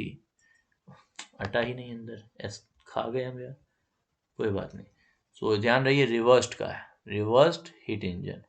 Reversible heat engine के लिए नहीं लिखा, तो रिवर्स कर दो भैया, कर दो रिवर्स. कर दिया reverse. Absorbs 250 kilojoule absorb from a low temperature region and has a mechanical input not output. Reverse हो गया ना, तो अब तो बाहर से देना पड़ेगा ना, ठंडा से गर्म साइड भेज रहे हो, ये ठंडा है, ठंडे से हीट लेके कह रहे हो गर्म वाले को दे देंगे, तो आपको वर्क करना पड़ेगा ना यार. सो इनपुट ऑफ 100 किलोजूल, तो ये हो गया हमारा input work. What would be the heat transfer to the high temperature? So he want to know the value of QH region. Also evaluate the coefficient of performance COP for reversed engine when working as a refrigerator and when working as a heat pump. नन्ना मुन्ना राही, देश का सिपाही, इतना सारा unknown दे दिया है, लेकिन हमने कहा ना हीट इंजन का मतलब है 1 minute. 1 minute is more than sufficient. बहुत इंपॉर्टेंट होता है ये, ठीक है. सो बेटा यहाँ ध्यान दीजिए, कैसे निकालेंगे, कैसे यहाँ पे ये रिलेट करोगे. तो फिर पिछली बार की तरह ही जो W निकालने का है, W बराबर क्या होगा फॉर्मूला, वही कहानी आपकी QH minus QC.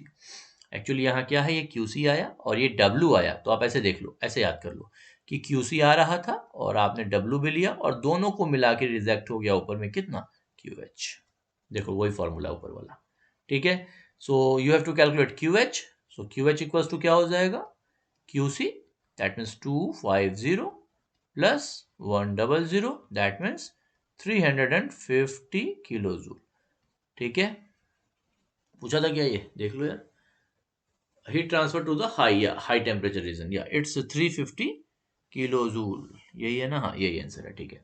Now coefficient of performance क्या होता है, डिजायर्ड क्या होता है आपका वर्क अपॉन, डिजायर्ड क्या है, डिजायर्ड आपको चाहिए क्या, आपको रिजेक्ट करना हीट, ये आपका डिजायर्ड है इनपुट, या आउटपुट आप क्या चाहते हो, डिजायर्ड क्या है, हीट को लेना डिजायर्ड था या हीट को देना डिजायर्ड था।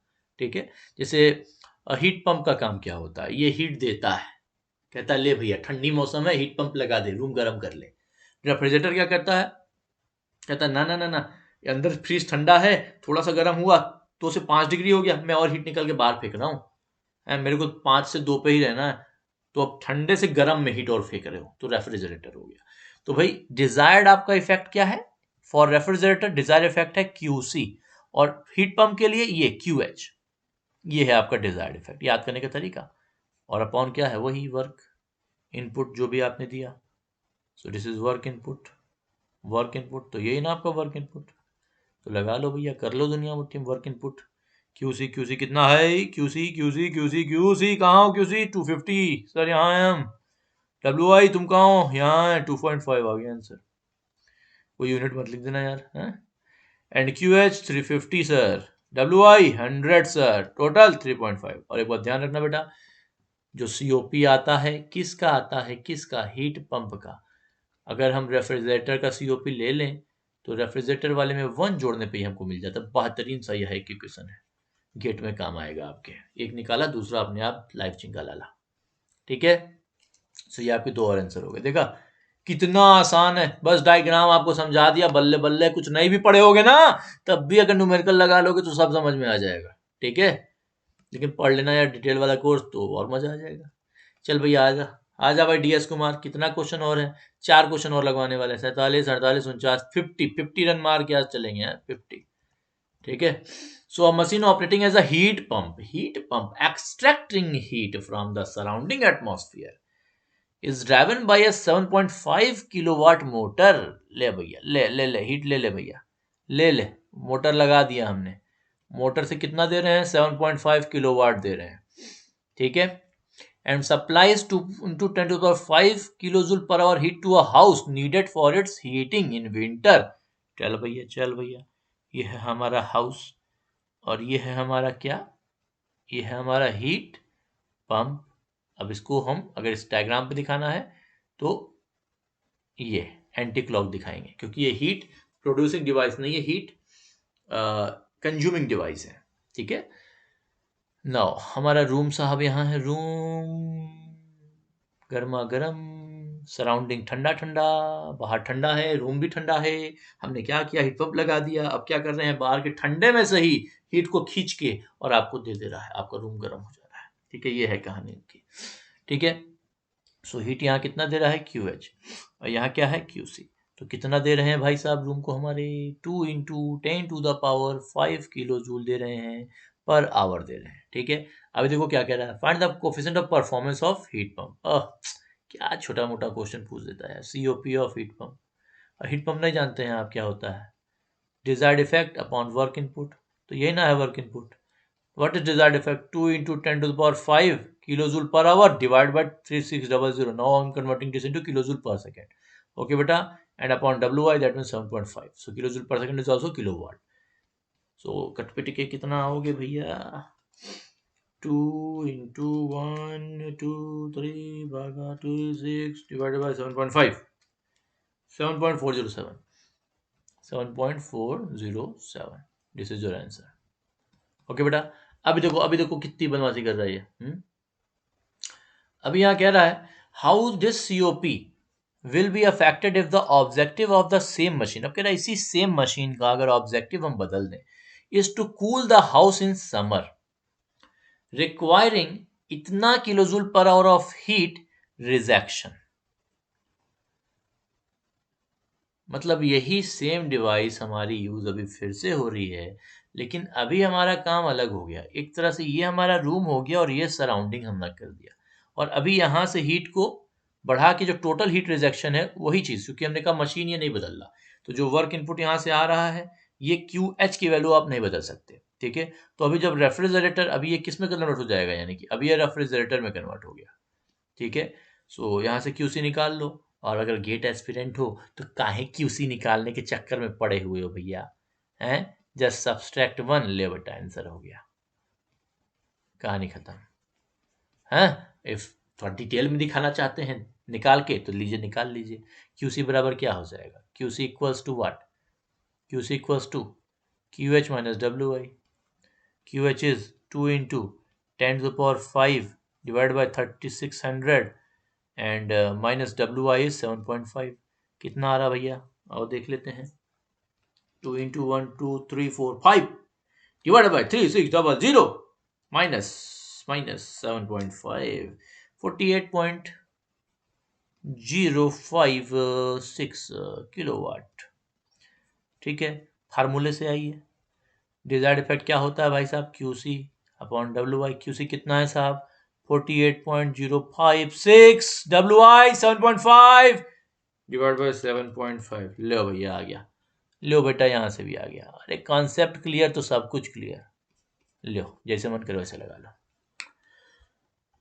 आ जाओ 7.6 आ जाओ. Heat engine working on Carnot cycle converts. ओहो, कार्नोट साइकिल कंफ्यूज करना चाहते हो हैं बेटा? कार्नोट साइकिल कहीं भी दे देना तो कार्नोट साइकिल का मतलब केवल इतना है, that means now you have reversible heat engine. और मेरे डिटेल कोर्स में एक डेरिवेशन है, that derivation is QH by QC can be written as TH by TC, but this is valid only and only for reversible heat engine. यानी कि वो heat engine जो Carnot cycle पे work कर रहा है या किसी भी रिवर्सिबल साइकिल पे वर्क कर रहा है, तब तो मामला है ये लिख दोगे, Q को T से रिप्लेस कर दोगे, अदरवाइज मत कर देना. T से रिप्लेस कहानी खराब हो जाएगी. सेम क्वेश्चन में if not given that your heat engine is reversible then and all data are there like Q and T, then in your GATE examination don't try to use theta T, use only Q because by both you will get different answers. तो इस बात का ध्यान रहे, reversible है तभी ये दोनों बराबर होते हैं, अदरवाइज नहीं होते. कैसे होते हैं पूरा डिटेल डेरिवेशन हम दिए हुए हैं, नो नीड टू वरी. अभी यहां जाते हैं फटाक से इस क्वेश्चन पे. सो heat engine working on Carnot cycle converts 1/5 of the heat input into the work. Work work work ये है work work and 1/5 of the heat input. 1/5 of the heat input. Wow. Okay. TH TC QH ये input है, ये W output QC. That means 1/5 converted into W. Oh my God. When the temperature of the sink is reduced by 80 degrees Celsius, the efficiency gets doubled. एक और diagram मांगता है, अभी बनाता हम भाई, डोंट वरी. क्वेश्चन नंबर 48 में एक डायग्राम और आ जा भाई. क्वेश्चन नंबर 48 एक डायग्राम और ले लेते हैं. ये आ गया भाई साहब, इनका हमने कर दिया जुड़वा. जुड़वा बन गया ये तो. लियो बेटा. तो अभी कहते हैं भाई साहब, if this TH when the sink is reduced by 80 Kelvin. Oh my God, sir, you are taking 80 Kelvin. It is given 80 degrees Celsius. So first convert this 80 degrees Celsius into 80 Kelvin. No, you want to write in Kelvin 80 degrees Celsius बराबर 353 Kelvin. तो बेटा ऐसा मत करना, यहाँ पे delta T conversion का मामला है. अगर एक स्केल पे 80 डिग्री सेल्सियस बढ़ रहा है मतलब 80 केल्विन ही बढ़ रहा है. इन केल्विन भी 80 ही बढ़ रहा है, तो यहाँ 80 लिखना, मिस्टेक मत कर देना. स्टिल हम सब कुछ केल्विन में ही लिए हैं, चेंज नहीं किए हैं. तो यहाँ भाई साहब क्या है, क्या है मामला, क्या है मामला, क्या है मामला? यह है हीट इंजन, यह है हीट इंजन. मामला देखो कितना क्लियर हो जाता है फोटो बना देने से. DS कुमार जी ने एक को फोटो का इस्तेमाल नहीं किया है क्वेश्चन को सॉल्व करने में. कोई बात नहीं, यहां देखो मेरे प्यारे बच्चों. तो अभी पहले केस में जो एफिशिएंसी थी सेकंड में डबल हो जा रही है. तो भैया पहले केस में एफिशिएंसी कितनी थी? ईटा बराबर 1 minus QC upon QH.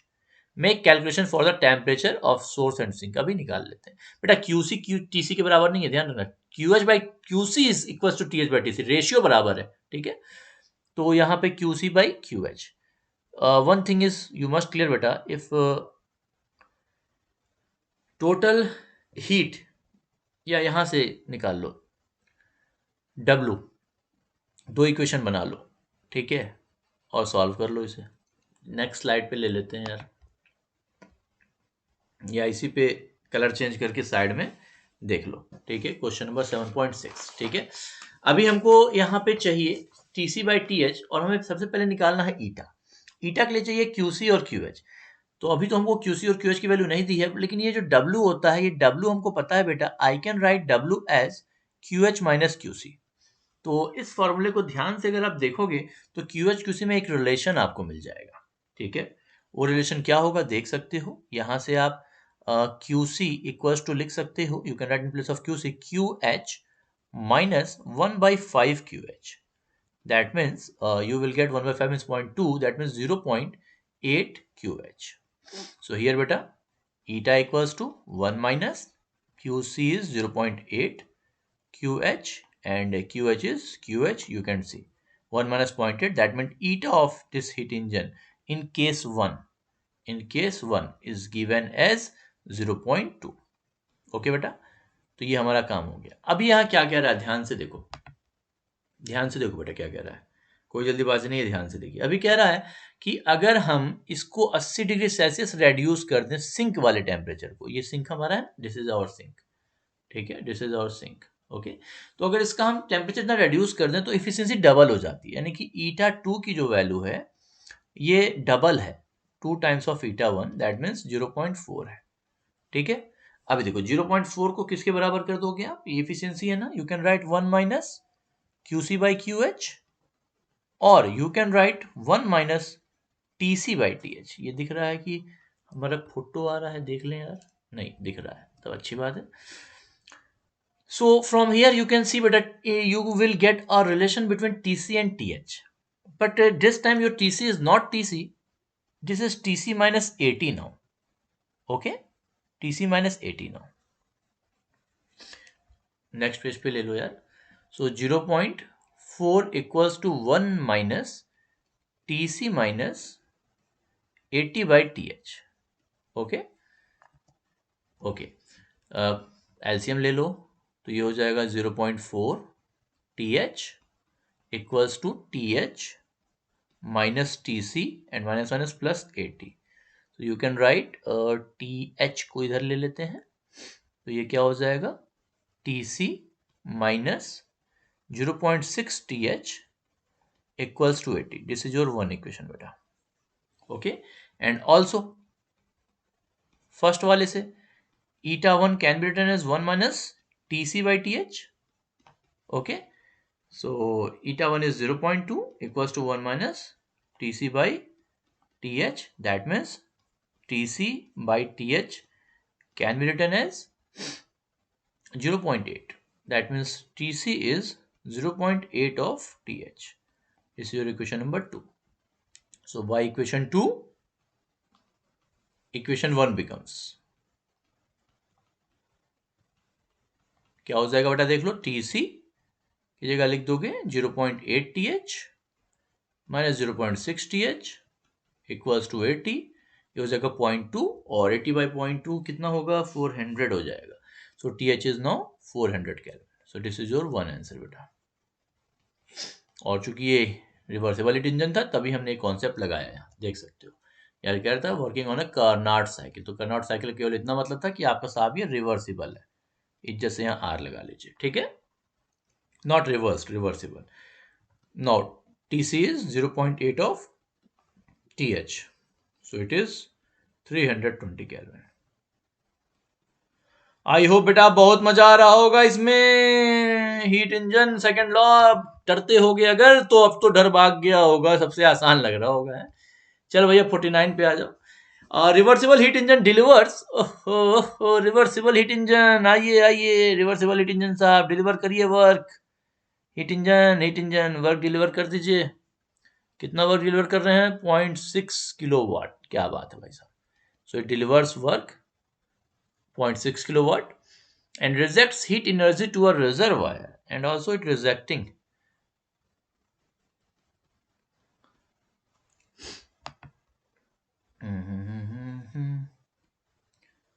this is heat engine na,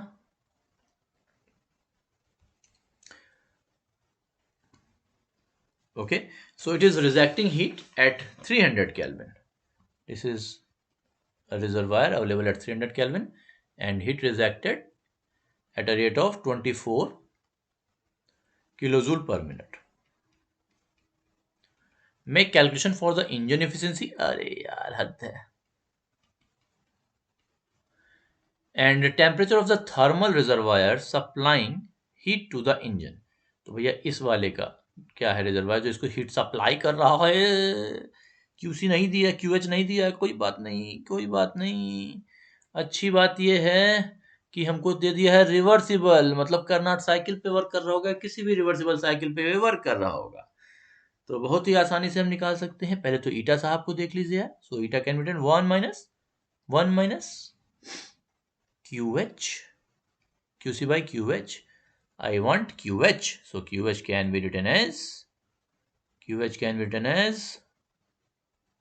आ रहा था W में कुछ बदल गया और बाकी जो नहीं बदला वो QC में चला गया. तो W बराबर क्या होता है? W equals to QH minus QC. सो QH बराबर W plus QC. So W plus QC. So W is 0.6 and QC is 24 kilojoule per minute. So kilojoule per second. Okay. 0.6 into plus 24 by 60. Yeah, क्या बात है, 1 kilowatt. Okay, 1 kilowatt. और ये वाट नहीं, ये work लिखा है हमने. Okay. So here 1 minus what is QC? QC 24 by 60 is QC. QH 1. And after solving 24 by 60, it's 0.6. 1 minus 0.4, that means 0.6. And you know na beta, also you can write same reversible heat engine efficiency 0.6 as 1 minus TC by TH. So 0.6 equals to 1 minus what is the value of TC? Thanda, cool, 300 by TH. So one equation, one unknown, 300 by TH equals to 0.4. So 300 by 0.4, it will be, TH will be 300 by 0.4. So 3 दूना 6, 750 kelvin, 750 kelvin. ये लो भैया, एक और answer आ गया. एक answer ये हो गया. सो आज का फाइनल क्वेश्चन आपके सामने आने जा रहा है बेटा. कितना आसान लग रहा होगा आपको, मजा आ रहा होगा. ठीक है, कोई भी डाउट होगा feel free to ask me in any next live classes और any doubt clearing session. Okay. So यार ध्यान देखो बेटा, क्या है. An engine mounted on a ship has a thermal efficiency 80%. ठीक है यार, engine is thermal efficiency is given as 80%, that means 0.8 of that corresponding Carnot cycle. Oh, an engine mounted on a ship has a thermal efficiency 80%. ठीक है, एक काम करो, इसको आप होमवर्क ले लो. ठीक है, इसको आप होमवर्क ले लो. ये आपका SW है, नेक्स्ट में डिस्कस किया जाएगा क्योंकि इसका टाइमिंग ऑलरेडी हो गया, बहुत ज़्यादा लंबा नहीं करना चाहते हैं. 1.5 आवर से लंबा हो गया है. ठीक है, तो चलो ये आपका होमवर्क है and I will discuss, this is homework, will discuss in next lecture, will discuss in next lecture. So all the best बेटा, टेक केयर. फटाफट लगा लीजिए, प्रैक्टिस करिए, practice makes a man perfect. And if you want success, dream job in your life beta, so don't forget to revise your notes daily. I must do my revision daily, I must do my revision daily, I must do my revision daily, I must do my revision daily, I must do my revision daily for dream job, for dream AIR in gate, for dream job, for dream semester CGPA or percentage. Okay.